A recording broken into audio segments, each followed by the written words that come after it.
হাই, হাবিবা পাকঘৰলৈ আপোনালোক সকলোকে স্বাগতম জনাইছোঁ। আজি বনাম ঘি। ঘৰতে ঘি কেনেকৈ তৈয়াৰ কৰিব পাৰি আজি তাকে দেখুৱাম আপোনালোকক। যিসকলে ঘি তৈয়াৰ কৰিব জানে তেওঁলোকৰ কাৰণে একেবাৰে সহজ এই কামটো, আৰু যিসকলে নাজানে তেওঁলোকৰ কাৰণে বহুত টান কাম।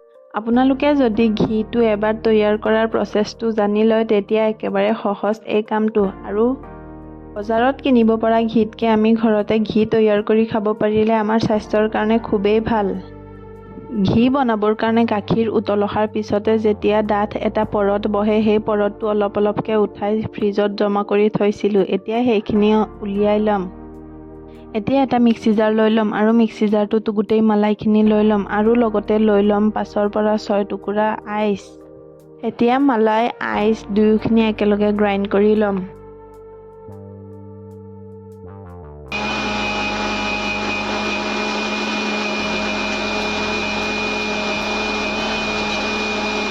অলপ সময় গ্ৰাইণ্ড কৰি মিক্সি জাৰৰ ঢাকনিটো খুলি তাতে আৰু অকণমান ঠাণ্ডা পানী দি দিম।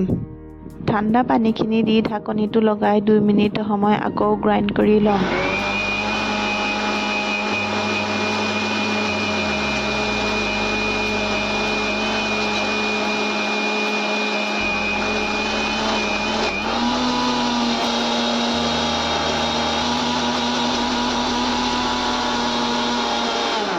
দুই মিনিট সময় গ্ৰাইণ্ড কৰোঁতে মাজতে এবাৰ ঢাকনিটো খুলি চালোঁ।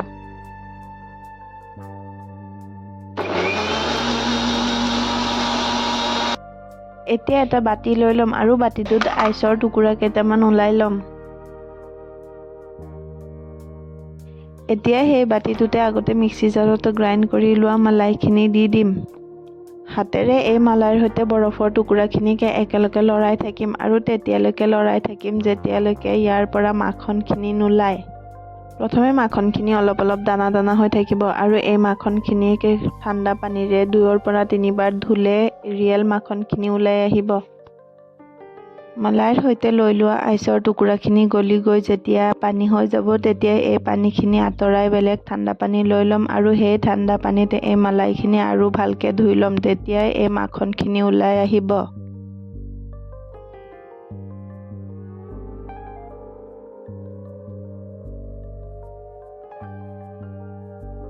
আপোনালোকে চাব পাৰিছে যে মাখনখিনি কিমান ধুনীয়াকৈ গোট মাৰিছে ন? এতিয়া গেছটো অন কৰি এটা কেৰাহী বহুৱাই ল'ম আৰু কেৰাহীটো গৰম হ'লে তাতে মাখনখিনি দি দিম। এতিয়া গেছৰ ফ্লেমটো মিডিয়ামত ৰাখি মাখনখিনি গলিব দিম। চামুচৰ সহায়ত মাখনখিনি লৰাই দিম আৰু মাখনখিনি লাহে লাহে গলি গৈ ওপৰত অলপ অলপ ফেন উঠিবলৈ আৰম্ভ কৰিব। এতিয়া গেছৰ ফ্লেমটো ল' মিডিয়ামত ৰাখি 8ৰ পৰা 10 মিনিট সময় চামুচৰ সহায়ত লৰাই কুক কৰি ল'ম। লাহে লাহে মাখনৰ ৰং সোণালী হ'ব আৰু এটা সুগন্ধি ঘিৰ গোন্ধ ওলাব। নজনাসকলে এনেধৰণে ঘৰতে ঘি তৈয়াৰ কৰিব পাৰে আৰু ঘৰৰে শুদ্ধ ঘি খাব পাৰে। ঘৰৰ ল'ৰা ছোৱালীৰ বাবে এনেধৰণে শুদ্ধ ঘি ঘৰতে বনাই খুৱাবচোন। যেতিয়াই তলত অলপ অলপ ব্ৰাউন পাৰ্ট ওলাব আৰু ওপৰত ঘি ক্লিয়াৰলি ওলাব তেতিয়াই আমি গম পাই যাম আমাৰ ঘি ৰেডি। এতিয়া গেছৰ ফ্লেমটো অফ কৰি ঘিখিনি 2 মিনিট সময় ঠাণ্ডা হ'ব দিম। আপোনালোকে যদি ঘিখিনি একেবাৰে গৰমে গৰমে উঠাই ল'ব বিচাৰে তেতিয়া এটা চেকনিৰ সহায়তে চেকি উঠাই ল'ব। মই যিহেতু ঘিখিনিক 2 মিনিট সময় ঠাণ্ডা হ'ব দিছিলোঁ সেইকাৰণে মোৰ ঘিখিনিৰ তলৰ ব্ৰাউন কালাৰৰ পাৰ্টখিনি একেবাৰে তলত জমা হৈ গৈছে। মই ওপৰৰ পৰা ঘিখিনি উলিয়াই ল'লোঁ। যদি ভিডিঅ'টো আপোনালোকৰ ভাল লাগে তেতিয়া লাইক, শ্বেয়াৰ এণ্ড ছাবস্ক্ৰাইব কৰিবলৈ নাপাহৰিব। কাষত থকা বেল আইকনটো প্ৰেছ কৰি দিব। অন্য এটা ভিডিঅ'ত লগ পোৱাৰ আশাৰে আজিলৈ বাই বাই।